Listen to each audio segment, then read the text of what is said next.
मेरे को एक बार फेसबुक पे एक बंदा मिल गया था, डेविड राठौड़। तो मैंने जब उसका नाम देखा डेविड राठौड़, तो मुझे लगा कोई अपना देवेंद्र राठौड़ है जिसने स्टाइलिश कर रखा है ना, डेविड हो रखा है वो। तो पर मैं उसकी यूं प्रोफाइल पे गया तो वो तो गोरा, अलग सा ही दिख रहा है, शक्ल ही अलग दिख रही है। तो आपने उसको मैसेज कर दिया। मैं कि भाई यू राठौड़, तुम राठौड़ कैसे यार, ये तो राजस्थान में, वो उसने कोलंबिया अपना देश भर रखा, कोलंबिया, और कोलंबिया की आर्मी में। तो मैंने उसको पूछा यार तुम कोलंबिया में राठौड़ कहां से है? तो उसका वापस रिप्लाई है मेरे पास, कहां से है, कहां से, मैं यहीं का हूं, मेरी पीढ़ियां बीत गई इस देश के अंदर। तो मैंने तो वापस पूछा कि क्या तुम इंडिया में किसी राजस्थान नाम के स्टेट के बारे में जानते हो? तो वापस रिप्लाई कि नहीं। क्या तुम जानते हो कि यहाँ इंडिया के अंदर एक राठौड़ डायनेस्टी हुआ करती थी? उसने कहा नहीं। क्या तुमने कभी इस डायनेस्टी के बारे में किसी से सुना भी है कि नहीं? क्या तुम्हारा इनसे कोई लेना देना नहीं? उसने कहा जब सुना ही नहीं तो क्या लेना देना है? कौन तू जिसकी बात कर रहा है? मैं इनमें से किसी को नहीं जानता, ना मैंने राजस्थान सुना, ना मैं राठौड़ सुना। 22-23 साल का लड़का, तो तेरे सरनेम क्यों है ये? उसने, मुझे क्या बता, मेरे बाप ये लगाता, दादा ये लगाता, परदादा ये लगाते थे, तो मैंने लगा लिया, इसमें मैं कैसे ढूंढूं? मैं कौन जानता है इस बारे में? तो उसने मुझे एक दूसरा लिंक दिया कि मेरे अंकल है और इनसे तू बात कर। अंकल का सरनेम वापस राठौड़। मैंने अंकल से बातचीत की, अंकल खूब सारी बातें जानते। अंकल ने कहा 16वीं शताब्दी में हम तिलवाड़ा के पास एक गांव से स्पेन चले गए थे।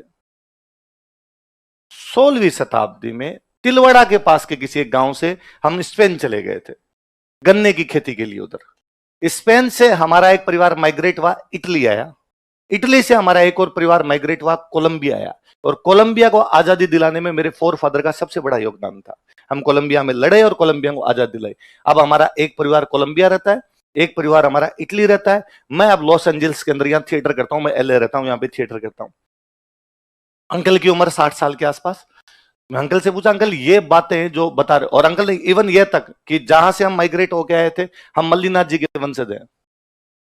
तिलवाड़ा में मल्लीनाथ जी का मंदिर है, हम मल्लीनाथ जी के वंशज हैं। मैं ये भी जानता हूं कि मल्लीनाथ जी का वहां पर कोई टेम्पल वगैरह बना हुआ है। इसके अलावा मैं ज्यादा बातें नहीं जानता। अंकल ये बातें आपको कैसे पता चली? उन्होंने कहा मेरी दादी ने मुझे कहानियां सुनाई थी। तो अब ये कहानियां और किसको आती है, कितनी कहानियां आपको बताया? उनका मैं अंतिम व्यक्ति हूं हमारे परिवार का जिसे ये सब बातें आती है, इसके अलावा नहीं आती।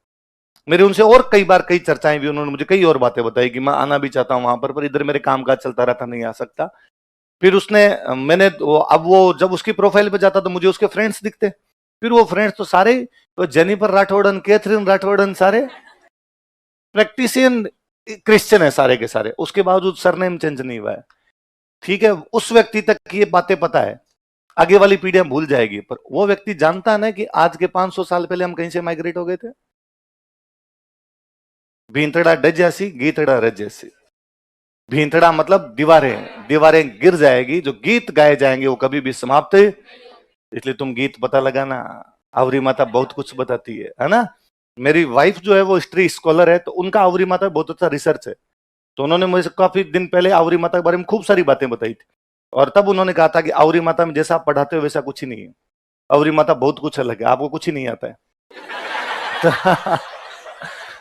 तो तुम ला के देना तो मैं उनको और अच्छा बता पाऊंगा कि नहीं मैं ज्यादा जानता हूँ ना। इज्जत रहनी चाहिए ना सर की थोड़ी।